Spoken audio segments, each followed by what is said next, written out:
दोस्तों, स्वयं रावल ने बताया कि दशहरा के दिन यह पौधा जहां भी मिले तुरंत उखाड़कर अपने घर ले आना। माता रानी की कृपा से इतना पैसा आएगा कि संभाल नहीं पाओगे। जन्म जन्मांतर की गरीबी हो जाएगी। दूर आपका भाग्य सातवें आसमान पर होगा। जहां भी जाओगे दौलत पीछे पीछे आएगी। दोस्तों, माता रानी जी के सच्चे भक्त तुरंत कमेंट बॉक्स में जय माता दी लिखकर वीडियो को लाइक कर दें। भक्तों, हिंदू संस्कृति में कई तरह के पौराणिक मान्यता को महत्व दिया गया है कि कई ऐसे पेड़ पौधे होते हैं जो कि देव वृक्ष कहे गए हैं और काफी शुभ भी माने गए हैं। प्रकृति में मौजूद कई ऐसे पेड़ पौधे होते हैं जो कि हमारे जीवन में चल रही परेशानी को दूर कर देते हैं। दोस्तों, खास बात यह रहे कि पेड़ पौधे की ना सिर्फ लोग पूजा करते हैं बल्कि औषधि के रूप में भी प्रयोग करते हैं। ये कई प्रकार की बीमारियों को ठीक करते हैं और वेद पुराणों में भी कई प्रकार के पेड़ पौधों का उल्लेख है। जैसे कि तुलसी का पौधा है दोस्तों, पीपल का वृक्ष है, मदार का पौधा, लटजीरा का पौधा। इसका बहुत ही ज्यादा आध्यात्मिक महत्व होता है दोस्तों। अगर आपने देखा होगा, हम सब पीपल की पूजा क्यों करते हैं, हमें पीपल की पूजा क्यों करनी चाहिए। वट सावित्री जो व्रत रखते हैं, जो माता बहन है, वो पीपल की पूजा क्यों करती है? क्योंकि पेड़ पौधों में कुछ ऐसे अलौकिक चमत्कारी और देव शक्तियां होती हैं, यानी कि कम समय में आपको अच्छे परिणाम देखने को मिलते हैं। तो आज मैं आप लोगों को बताऊंगा कि दशहरे के दिन ताबीज में भर के पहन लेना, इस पौधे की जड़ बंद किस्मत के ताले खुल जाएंगे। इस वीडियो में पूरी जानकारी बताऊंगा। देखिए, ये जो दशहरा का दिन होता, माता लक्ष्मी की कृपा प्राप्त करने का सबसे अच्छा समय माना गया है। जो व्यक्ति सिद्धि प्राप्त करना चाहते हैं, शुभ एवं लाभ को प्राप्त करना चाहते हैं, धन धान्य की कामना हो, धन धान्य से समृद्ध होना चाहते हैं, दोस्तों आरोग्य की प्राप्ति करना चाहते हैं, और अगर आप चाहते हैं आपके जीवन से दुर्भाग्य दूर हो जाए, कीर्ति की प्राप्ति हो, शांति की प्राप्ति हो, आपको मान सम्मान की प्राप्ति हो, तो आप एकदम सही वीडियो में आए हैं। आपको कहीं भी जाने की जरूरत नहीं है। इसीलिए सबसे पहले आप इस वीडियो को लाइक कर दीजिए और कमेंट बॉक्स में जय माता दी, जय माता लक्ष्मी लिख दीजिए। आज मैं आप लोगों को दशहरे के दिन धारण किए जाने वाली 5 जड़ के बारे में बताऊंगा। इन 5 जड़ में से कोई भी एक जड़ अवश्य धारण करना। जितने भी मैंने लाभ इस वीडियो में बताए हैं, वो सारे लाभ आपको मिलेंगे। पेड़ पौधों में बहुत ही ज़्यादा चमत्कारिक शक्तियाँ होती हैं। आप माने या ना माने, हमने जीवन काल में कई बार औषधि का प्रयोग करके बहुत सारे साधक की बीमारी को भी ठीक करा है, और बहुत सारे पेड़ पौधों का प्रयोग करके कई लोगों की समस्या को, जटिल से जटिल समस्या को हमने चुटकियों में समाप्त करवाया है दोस्तों। तो जो पेड़ पौधे होते हैं, कहीं ना कहीं धार्मिक दृष्टि से ले लीजिए, चाहे आध्यात्मिक दृष्टि से ले लीजिए, हमें फायदा पहुंचाने का काम ही करते हैं। सर्वप्रथम तो आपको रावण के अनुसार दशहरे के दिन इस पेड़ पौधे की जड़ को ले आना है। अगर दशहरे के दिन भी इस पेड़ पौधे की जड़ ला करके आप जो है अपने घर में पूजन करके धारण कर सकते हैं, लेकिन अगर दशहरे के दिन आप इनकी पूजा करके जड़ को धारण करते हैं तो फिर अति उत्तम है। आपको वो हर सारी चीज प्राप्त होगी जो चीज आप प्राप्त करना चाहते हैं।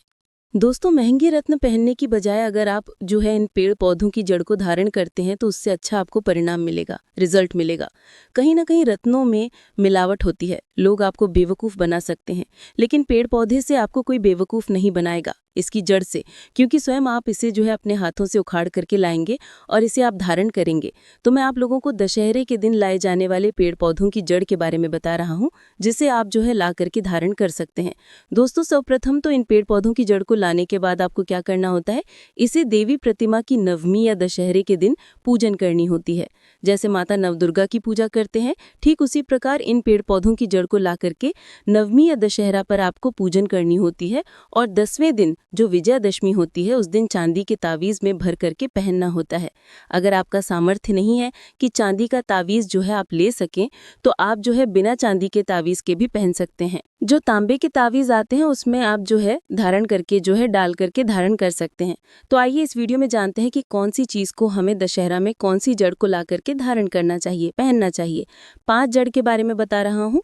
जानकारी बताने से पहले, वीडियो में आगे बढ़ने से पहले आप सभी दर्शकों से हाथ जोड़कर निवेदन है कि वीडियो को लाइक करें, चैनल को सब्सक्राइब जरूर कर लेना, और हाँ दोस्तों, कमेंट बॉक्स में जय माता रानी जरूर लिख देना। दोस्तों, आइए जानते हैं कि धन प्राप्ति के लिए दशहरे के दिन किस पौधे को घर में लाना है। दोस्तों, सर्वप्रथम तो आपको चमेली की जड़ लाना चाहिए। चमेली की जड़ के बेनिफिट बताना चाहूँगा, फायदे बताना चाहूँगा। चमेली की जड़ में दैव शक्तियाँ समाहित रहती हैं। आपने देखा होगा, चमेली का जो तेल है हनुमान जी महाराज को समर्पित होता है। इसमें हनुमान जी महाराज की दैव शक्तियाँ रहती हैं। जो लोग माता लक्ष्मी की कृपा प्राप्त करना चाहते हैं, लक्ष्मी सिद्धि प्राप्त करना चाहते हैं, जो लोग सिद्धि प्राप्त करना चाहते हैं, मंत्रों को सिद्ध करना चाहते हैं, हैं, जो व्यक्ति आरोग्य रहना चाहते हैं, ऐसे व्यक्ति चमेली की जो जड़ होती है इसे अवश्य लाना चाहिए। चमेली की जो जड़ है इसे दशहरे के दिन ला सकते हैं और इसकी दशहरे वाले दिन आपको पूजा करनी है। इसकी पूजा करने के बाद इसे चांदी के ताबीज में धारण करना होता है आपको। दशहरे के दिन इसे चांदी ताबीज में धारण करना होता है, तो इससे दैव शक्ति की प्राप्ति होती है, अलौकिक शक्ति की प्राप्ति होती है, हनुमान जी महाराज की कृपा बरसती है, आप हमेशा निरोग रहते हैं। दूसरा है लटजीरा नाम का पौधा। हमारी वीडियो में देख लीजिए, इस प्रकार का होता है लटजीरा पौधा। कई जगह इसे चिड़चिड़ा के नाम से जानते हैं, कई लोग इसे अपमार्ग बोलते हैं। अब इसे अपमार्ग क्यों बोलते हैं? क्योंकि इसके जो बीज होते हैं उल्टी तरफ होते हैं, ये सीधे नहीं रहते। आप में से अधिकतर जितने भी लोग हैं बीज देखे होंगे, फल केवल सीधे तरफ होते हैं लेकिन ये उल्टे होते हैं, इसलिए इसे अपमार्ग कहते हैं, अर्थात ये दुनिया से उल्टा चलता है। अपमार्ग का संत महात्मा लोग सबसे ज्यादा प्रयोग करते हैं। दोस्तों, ऐसा माना जाता है अपमार्ग जो होता है इसके बीज का खीर बना के खाने से 30 दिनों तक बिल्कुल ही पेशाब पानी यहाँ तक कि जो शौच क्रिया होती है वो बंद हो जाती है। तो साधना करने वाले जो संत महात्मा रहते हैं, हिमालय में अधिकतर हमने देखे हैं, ऐसे लोग अपमार्ग के बीज की खीर बना के खाते हैं।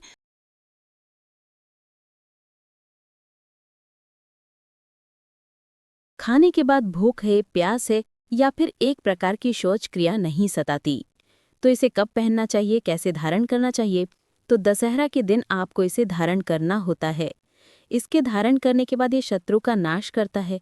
और एक खास बात, जो लोग जैसे वशीकरण प्राप्त करना चाहते हैं कि सभी लोग उन्हें देख करके सम्मोहित हो जाएं, उनके चेहरे से नजर न हटाएं, उन्हीं की बात माने, तो ऐसे व्यक्ति जो चिड़चिड़ा है, अपामार्ग है, इसकी जड़ जरूर धारण करें। दोस्तों, इसकी जड़ धारण करने के बाद अध्यात्म उन्नति होती है, बंद किस्मत के ताले खुलते हैं। दोस्तों, आप जहां भी जाएंगे लोग आपको देख करके आकर्षित होंगे, आपके वशीभूत हो जाएंगे, तो ये अवश्य धारण करें। इसे पहनने के बाद जो नवग्रह की पीड़ा होती है, 9 ग्रह में से किसी भी प्रकार के जो ग्रह हैं आपको गलत परिणाम दे रहे हैं, गलत फल दे रहे हैं, तो गलत फल देना बंद कर देते हैं, स्थिर हो जाते हैं। दोस्तों, तीसरे नंबर पर है बरगद की जटा। अब पिछली वाली वीडियो में बरगद की जटा के बारे में भी एक वीडियो बनाया। ये बंद किस्मत के ताले को खोलती है। बरगद की जो जटा है अध्यात्म दृष्टि से बहुत ही पवित्र हैं और हमारे हिंदू धर्म में बरगद को देव वृक्ष माना जाता है। देव वृक्ष क्यों कहा जाता है? क्योंकि वट सावित्री के दिन आपने जरूर देखा होगा इनकी पूजा होती है। जो बरगद हैं ये देव वृक्ष कहे गए हैं। इनमें समस्त देवी देवता की शक्ति समाहित होती है, बसी हुई होती है। जो बरगद वृक्ष है इसमें पितरों का भी वास होता है। बरगद का वृक्ष भगवान शंकर का स्वरूप कहा गया है। तो अगर बंद किस्मत के ताले खोलना चाहते हैं, अपने अध्यात्म उन्नति करना चाहते हो, तो नवरात्रि में 9 दिन पूजा करने के बाद बरगद की जटें अवश्य धारण करना। बरगद की जटा धारण करने के बाद आपको 20 से 25 चमत्कारिक फायदे मिलते हैं, जो कि मैं वीडियो में आप लोगों को पिछले वाले वीडियो में बता चुका हूँ। वो वीडियो जाकर के आप देख सकते हैं। दोस्तों, चौथे नंबर पर आते हैं सफ़ेद मदार की जड़। अब सफ़ेद मदार की जड़ क्यों धारण करनी चाहिए? जो मदार है सफ़ेद कलर की, ये भगवान गणेश जी के स्वरूप कहे गए हैं। और मैं हर दिन वीडियो में बोलता हूँ और आज भी बता रहा हूँ, जो 7 वर्ष पुरानी सफ़ेद मदार की जड़ होती है, ये भगवान गणेश की सूंड की आकृति ले लेती है। अपने कई मंदिरों में देखा होगा मदार के गणेश जी बनाए जाते हैं।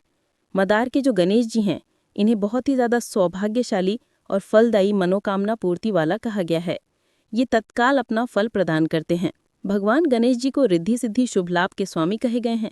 तो अगर आप रिद्धि सिद्धि शुभ लाभ धन वैभव प्राप्त करना चाहते हैं, तो मदार की जड़ दशहरा के दिन ले आना और इसकी पूजा कर देना।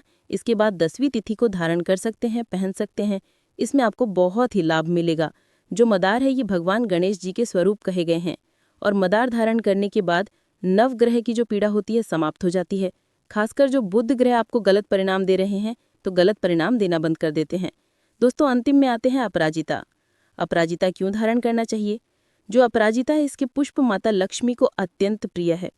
अपराजिता के पुष्प माता लक्ष्मी को बहुत ही ज़्यादा प्रिय है और अधिकतर लक्ष्मी पूजा में अगर आप माता लक्ष्मी को प्रसन्न करना चाहते हैं, चाह कर भी माता लक्ष्मी आपके द्वार पर नहीं आ रही है, आप परेशान हो चुके हैं, जिसके कारण आपकी जो दैनिक स्थिति खराब हो चुकी है, तो अपराजिता नाम का जो पौधा है, इनकी जड़ धारण करें। इसे चांदी के तावीज में धारण करने के बाद फिर लक्ष्मी की कृपा प्राप्त होनी शुरू हो जाती है। बंद किस्मत के ताले खुल जाते हैं। नौकरी चाहिए, नौकरी की प्राप्ति हो जाएगी। यानी कि बंद किस्मत के ताले को खोलने का काम करता है। आपकी अध्यात्म उन्नति करते हैं। मानो या ना मानो, धर्म अपनी जगह है।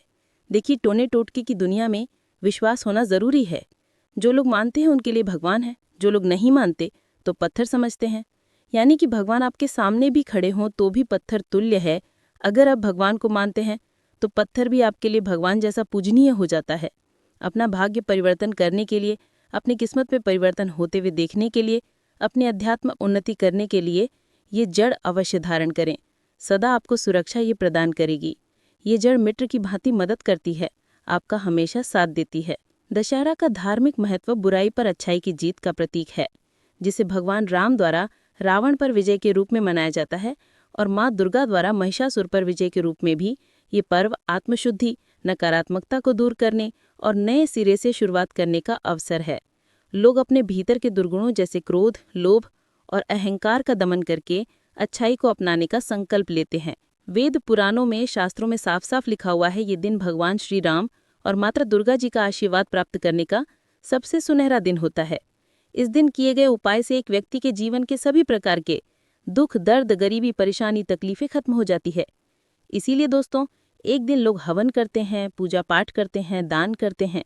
वहीं दूसरी तरफ शास्त्रों में लिखा हुआ है कि अगर आप इस दिन सही मुहूर्त पर कुछ वृक्षों को छू लें जिनमें खुद माता रानी जी और भगवान श्री राम जी वास करने आते हैं, तो सिर्फ इतना उपाय एक दिन करने भर से न केवल तत्काल आपकी गरीबी मिट जाएगी, बल्कि भगवान श्री राम और माता रानी जी की कृपा से आपका बंद पड़ा व्यापार चल पड़ेगा। आपके जीवन में धन आना शुरू हो जाएगा। शनि दोष, मंगल दोष, पितृदोष से तुरंत आपको मुक्ति मिल जाएगी। अगर आप संतान प्राप्ति के लिए बहुत परेशान हैं, तो सिर्फ इतना उपाय करने भर से आपको एक विद्वान संतान की प्राप्ति हो जाएगी, जो आपके कुल का नाम रोशन करेगी। धन, सुख, वैभव, ऐश्वर्य की आपको प्राप्ति होगी। और दोस्तों, इस साल की शारदीय नवरात्रि पर माता रानी जी धरती पर वास करने आ चुकी हैं और शास्त्रों के अनुसार इस साल की शारदीय नवरात्रि पर महालक्ष्मी योग, धन योग, नक्षत्र योग, अमृत सिद्धि योग, ग्रह योग जैसे शुभ योगों का निर्माण हो रहा है। और ऐसी शुभ नवरात्रि और दशहरा का समय पूरे 129 वर्षों बाद आया है। और इस दिन पर आपको कुछ वृक्षों को छूना है और हमारे वीडियो में बताए गए मंत्रों का जाप करना है और तत्काल आपको इसका प्रभाव देखने को मिलेगा। इसीलिए वीडियो में आगे बढ़ने से पहले तुरंत वीडियो को लाइक कर दीजिए और कमेंट बॉक्स में जय श्री राम, जय माता दी लिख दीजिए। सबसे पहला वृक्ष है जिसे आपको दशहरे के किसी भी दिन छू कर आना है, वो पीपल का पेड़। पीपल का पेड़ हिंदू धर्म में बहुत ही पवित्र और शुभ माना जाता है। इसे विशेष रूप से माँ दुर्गा और माँ लक्ष्मी दोनों से जोड़ा जाता है। पीपल के पेड़ की पूजा करने से पापों का नाश होता है और पुण्य की प्राप्ति होती है। दशहरे के किसी भी समय पीपल के पेड़ के नीचे बैठकर ध्यान करें और वहां सफाई रखें। पीपल के नीचे दीपक लगाना और पूजा करना विशेष रूप से लाभकारी माना जाता है। पीपल के पत्तों को माँ दुर्गा के मंदिर में अर्पित किया जा सकता है। पीपल के वृक्ष को 108 बार जय माता दी का जाप करते हुए प्रणाम करें। इसके बाद वहां दीप जलाकर पूजा अर्चना करें। ध्यान रखिए कि पीपल के पेड़ के नीचे कभी भी रात को सोना नहीं चाहिए, क्योंकि इसे अपवित्र माना जाता है। भक्तों, अब अगला देव वृक्ष है जिसे आपको दशहरे के किसी भी समय छूकर आना है, वो है वट वृक्ष। वट वृक्ष हिंदू धर्म में विशेष रूप से महिलाओं के लिए महत्वपूर्ण है। ये पेड़ समृद्धि, सुख और आशीर्वाद का प्रतीक माना जाता है। वट वृक्ष को अक्सर माँ दुर्गा और माँ लक्ष्मी की संयुक्त पूजा से जोड़ा जाता है। दशहरे के किसी भी समय इस वृक्ष के पास जाना और उसकी पूजा करना बेहद शुभ होता है। वट वृक्ष के नीचे दीपक लगाकर पूजा करें। वट वृक्ष के चारों ओर परिक्रमा करना बहुत शुभ होता है। वट वृक्ष की जड़ में दूध और पानी अर्पित करें और वहां माँ दुर्गा का ध्यान करते हुए जय माता दी का जाप करें। वट वृक्ष की पूजा के दौरान उसकी शाखाओं और तने को भी प्रणाम करना चाहिए, क्योंकि ये वृक्ष जीवन और समृद्धि का प्रतीक है। वट वृक्ष के पत्ते भी माँ दुर्गा को प्रिय होते हैं, अतः वट के पत्तों को माँ दुर्गा के मंदिर में अर्पित करना शुभ माना जाता है। भक्तों, अब अगला पेड़ है जिसे आपको दशहरे के किसी भी दिन छूकर आना है, वो है नीम का पेड़। नीम का पेड़ एक और महत्वपूर्ण पेड़ है जिसे दशहरे के किसी भी समय पूजा करना शुभ माना जाता है। नीम का पेड़ विशेष रूप से स्वास्थ्य और शुद्धता का प्रतीक है। इस पेड़ के पत्ते और छाल औषधीय गुणों से भरपूर होते हैं और ये शरीर की शुद्धि के लिए उपयोगी होते हैं। नीम के पेड़ के पास जाकर उसकी पूजा करें। नीम के पत्तों को माँ दुर्गा के मंदिर में अर्पित करने से पुण्य की प्राप्ति होती है। नीम के पेड़ की छाल और पत्तों को पानी में डालकर स्नान करना भी शुद्धता और स्वास्थ्य का प्रतीक माना जाता है। नीम के पेड़ की पूजा करते समय जय माता दी का मंत्र जाप करें। ये मानसिक शांति और पापों से मुक्ति दिलाने में सहायक होता है। नीम के पत्तों का सेवन भी शारीरिक शुद्धि के लिए किया जा सकता है, लेकिन ध्यान रखें कि इसका सेवन सीमित मात्रा में करें। दोस्तों, जब भगवान श्री राम रावण के बीच युद्ध हो रहा था, उससे पहले उन्होंने शम्मी के वृक्ष की खुद पूजा की थी। शास्त्रों में, वेद पुराण में लिखा हुआ है, शम्मी के वृक्ष में भगवान शनिदेव, भगवान शिव शंकर और 33 कोटि देवी देवताओं का वास होता है। शम्मी का पेड़ हमारे हिंदू धर्म में बहुत ही पवित्र पेड़ माना जाता है। अगर आप दशहरे के दिन शम्मी के पेड़ को 1 लोटा जल देने के बाद भगवान श्री राम का नाम लेते हुए अपनी मनोकामना बोलते हैं, तो वो मनोकामना आपकी अवश्य ही पूरी होगी। तो आने वाले दशहरे के दिन आपको इस बात का विशेष करके ध्यान रखना है कि 1 लोटे जल में गंगा जल मिलकर आप किसी भी शम्मी के पेड़ को अर्पित करने के बाद भगवान श्री राम को याद करते हुए अपनी मनोकामना बोलें। और दोस्तों, सिर्फ इतना उपाय करने भर से भगवान श्री राम, ब्रह्मा विष्णु महेश जी के आशीर्वाद से आपकी मनोकामना इस साल जरूर पूरी हो जाएगी। अब अगला पेड़ है जिसे आपको दशहरे के किसी भी दिन छूकर आना है, वो है आम का पेड़। आम का पेड़ भी हिंदू धर्म में महत्वपूर्ण और शुभ माना जाता है। आम के पेड़ की पूजा दशहरे के किसी भी समय करने से व्यक्ति को सुख, समृद्धि और आशीर्वाद मिलता है। आम के पेड़ के पास जाकर उसकी पूजा करें और माँ दुर्गा का ध्यान करें। आम के पत्तों को माँ दुर्गा के मंदिर में अर्पित करें और जय माता दी का मंत्र जाप करें। आम के पेड़ को माँ दुर्गा के पूजन में विशेष रूप से उपयोग करें, क्योंकि ये पेड़ शुभ और समृद्धि का प्रतीक माना जाता है। भक्तों, अब अगला पेड़ है जिसे दशहरे के किसी भी समय छूकर आना आपके लिए बहुत ही शुभ माना जाता है। दोस्तों, आप किसी भी हिंदू पुराण के शास्त्री से अगर बात करेंगे तो वो आपको यही बात बताएंगे जो कई पंडित लोग भी बोलते हैं कि जो परिजात का वृक्ष था वो समुद्र मंथन से उत्पन्न हुआ था। इसी दिन माता लक्ष्मी जी की समुद्र मंथन से निकली थी। इसलिए शास्त्रों में, वेद पुराणों में इस वृक्ष को बहुत ही ज्यादा पवित्र वृक्ष माना जाता है। और दशहरे के दिन पुराणों में लिखा हुआ है कि इसमें माता रानी जी, भगवान श्री राम जी भी वास करने आते हैं। और अगर आप दशहरे के दिन परिजात वृक्ष को छूकर इसके फूल को किसी भी लाल कपड़े में रखकर उसकी पोटली बनाकर अपने घर की अलमारी और तिजोरी में रख लेते हैं, तो आपके घर में पूरे साल कभी भी धन की कमी नहीं रहती है। इस उपाय को कई करोड़पति व्यक्ति लोग हर साल करते हैं। दोस्तों, जब बरगद का वृक्ष होता है, इसमें भगवान शिव शंकर, भगवान श्री राम और कई देवी देवताओं का वास होता है। और अगर आप अपने जीवन में धन संबंधित परेशानियों से जूझ रहे हैं, तो बस आने वाले दशहरे के दिन आपको 1 लोटा गंगा जल लेकर किसी भी बरगद के वृक्ष को अर्पित करना है और वहां पर खड़े खड़े 9 बार दुर्गा चालीसा का पाठ करना है। सिर्फ इतना उपाय आप किसी भी समय आने वाले दशहरे के दिन अगर कर लेते हैं, तो अगर आपके ऊपर कोई ऐसा दोष लगा हुआ है जिसकी वजह से आप धन संबंधित परेशानियों में से हुए हैं, वो सारी दिक्कतें इस दशहरे के बाद खत्म हो जाएंगे और माता रानी जी की कृपा से आपके जीवन में धन का आगमन शुरू हो जाएगा। आपके जीवन में जो धन आएगा उसमें वृद्धि होगी। हमारे धर्मशास्त्र में स्पष्ट लिखा हुआ है कि शारदीय नवरात्रि का दिन स्वयं माता रानी का दिन होता है। ऐसे में यदि कोई भी व्यक्ति गलती से भी मांसाहार मदिरा का प्रयोग करता है, तो व्यक्ति 7 जन्मों तक वंशहीन हो जाता है और ऐसे लोग आकस्मिक दुर्घटना के शिकार भी हो सकते हैं। इसलिए शारदीय नवरात्रि पर महिलाएं एवं पुरुष घर में तामसिक चीजों का प्रयोग ना करें और ना ही अपने घर के किसी भी सदस्य को करने दें। चलिए जानते हैं अगले काम के बारे में। दोस्तों, शारदीय नवरात्रि पर आपको अपना मन शांत रखना चाहिए। ऐसे शुभ एवं मंगलकारी दिनों पर किसी से भी लड़ाई झगड़े या कलह कलेश नहीं करना चाहिए। दोस्तों, अगली बात, शारदीय नवरात्रि पर किसी महिला या कन्या का अपमान ना करें। वैसे तो स्त्री का अपमान केवल एक दिन ही नहीं बल्कि कभी भी नहीं करना चाहिए। माता लक्ष्मी को स्त्री का स्वरूप माना जाता है। ऐसे में अगर आप शारदीय नवरात्रि के दिन किसी स्त्री को अपमानित करते हैं, तो ऐसा करने से माता लक्ष्मी का अपमान माना जाता है। जिन घरों में महिला का सम्मान नहीं किया जाता है, वहां माता लक्ष्मी कभी नहीं आती हैं। इसलिए शारदीय नवरात्रि पर पति पत्नी को भूलकर भी एक दूसरे से लड़ाई नहीं करनी चाहिए। माना जाता है कि इस मतभेद से बड़ी परेशानी पैदा हो जाती है। शारदीय नवरात्रि पर ऐसा कोई भी काम ना करें जिससे दाम्पत्य जीवन में परेशानी आ जाए। शारदीय नवरात्रि के पावन दिनों में मांसाहार भूलकर भी नहीं करना चाहिए। इसके अलावा इस दिन अल्कोहल पीने से भी बचना चाहिए। अगर संभव हो तो शारदीय नवरात्रि पर पूर्ण सात्विक भोजन करें। आप अन्य पौधे के बीज देखेंगे, फूल के बीज देखेंगे, तो वो ऊपर की तरफ होते हैं, लेकिन ये निकले की तरफ होता है। इनका जो बीज होता है ये निकले की तरफ होता है, ये उल्टा होता है, इसलिए इसे अपामार्ग बोला जाता है। ये अपामार्ग विद्या में बहुत इसका प्रयोग होता है। कभी इसके बारे में मैं जानकारी बताऊंगा। तो क्यों ये हमारे लिए कीमती है, क्यों ये आज साधारण है, तो आपको हम इस वीडियो में बताएंगे। सर्वप्रथम तो सभी दर्शकों को कहना चाहूंगा कि कमेंट बॉक्स में हर हर महादेव, जय भगवान शिव जरूर लिखना। अगर आप भारत भूमि से हैं तो जय हिंद बिल्कुल ही लिखना। इसका जो मैं आयुर्वेदिक प्रयोग बताऊंगा, चमत्कारिक,